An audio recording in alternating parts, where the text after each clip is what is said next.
আজকে আপনাদের সঙ্গে শেয়ার করব মুখে লেগে থাকার মতো দারুণ মজার একটি ভর্তা। এটা খুবই ভালো লাগে খেতে। তো চলুন এই মজার ভর্তাটি রেসিপি দেখে আসি।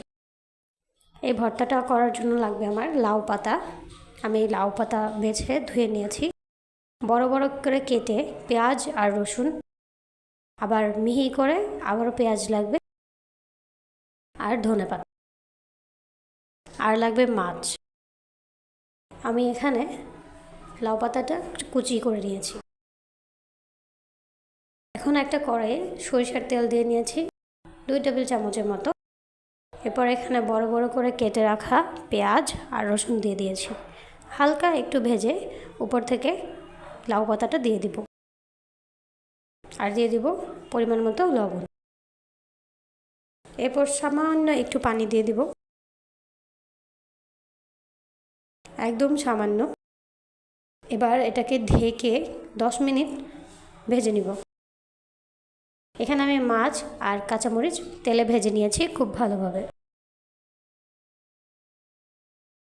তো দেখতে পাচ্ছেন এটাকে মাঝে মাঝে একটু নেড়ে দিতে হবে। পানিটা যতক্ষণ না শুকায় ততক্ষণ এটাকে ভেজে নিতে হবে। তো এবার এটা হয়ে গিয়েছে, নামিয়ে নেব। তো দেখতে পাচ্ছেন পানিটা একেবারে শুকিয়ে যাওয়ার পর লাউ পাতা নামিয়ে নিয়েছি। এরপর ভর্তাটা করে নেওয়ার পালা। খুবই সহজ। এই জন্য মাছটাকে কাটা ছাড়িয়ে নিয়েছি। এরপর এখানে 3টা শুকনো মরিচ আর কাঁচামরিচ ভাজা দিয়ে দিলাম। এগুলোকে খুব ভালোভাবে মেখে নেব। ঝাল বেশি হবে বলে একটা শুকনো মরিচ উঠিয়ে রাখলাম। খুব ভালোভাবে মেখে নিচ্ছি। এরপর দিয়ে দিব পেঁয়াজ কুচি, খুব মিহি করে কেটে রাখা। পেঁয়াজটাকেও এটার সাথে ভালো করে মেখে নেব।